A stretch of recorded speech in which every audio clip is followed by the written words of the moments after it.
A beautiful manor house from the 1800s is now being restored, and we're giving you a sneak preview inside today. It's absolutely gorgeous. Christy Barnett just bought this house with her husband. I did. And you're redoing the whole thing. Yes, but we're going to preserve as much as we possibly can, and it's really more about restoration because it's a really historic home. In fact, it is on the historic register. It is. It sure is. Tell me about the house. Okay, so it was built in 1807, and it was first built by John Alford, then the stepson of John Overton of Travelers Rest, and most recently, the Granbery family owned it for over 100 years. So it's been in their family for several generations. And it hasn't been restored since 1938. Oh my. It's unusual to have a federal-style house that's still standing. Yeah. I understand it that it's one of the oldest brick homes in Nashville that's still standing. This area right out here, you can see, that was a carriage step for when they drove up in their horse and buggies, and the ladies would step down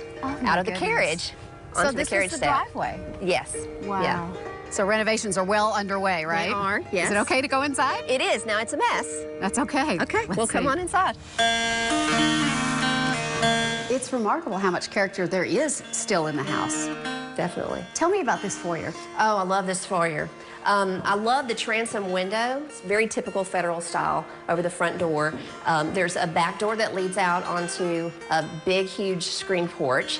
And then all this fretwork and the scroll here, I just love that. I think it's amazing. My vision for this whole house is kind of like an English manor. So we're trying to preserve as much of the wallpaper that we can. Some of it is too water damaged and we're gonna have to replace. It's really lovely, and I just pulled a green to do on all of the trim, and we're using oil-based paint, high gloss, which is what you would have seen. Upstairs, it looks like some of the bedrooms are just about finished already because you've been able to preserve that wallpaper. That's right. Really, all we needed to do was paint all that trim, and then just keep the wallpaper as it is. Amazing windows, too. They're all still original, so you've got the wavy glass. That's right.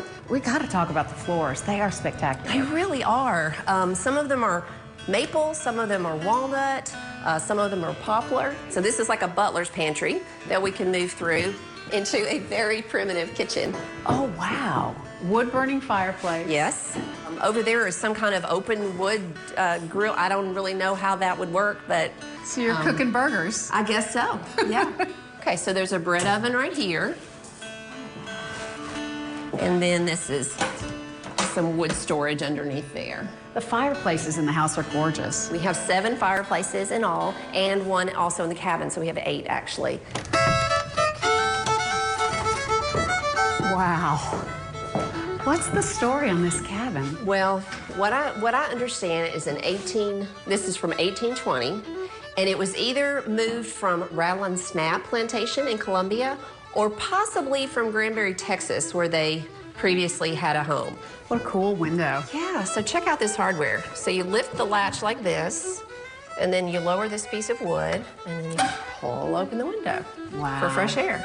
And there's an old spring house that's way down in the back, and that's what used to provide water for both the house and the cabin. It's beautiful. So Meryl, this is the original front door key. Oh my goodness. Isn't that fabulous? It's huge. And every door and closet in this house has its own key, and they're all different. When you're in the middle of a renovation, it's got to be so overwhelming when everything's a mess and things are going wrong left and right. How do you keep the vision? Well, I always keep the vision, but you know, one day I'll come here and I'll leave like so overwhelmed and almost depressed. I don't really see this as a renovation at all. And this is definitely something that I want to keep all the character that I can and help it live into the next 100 years, hopefully.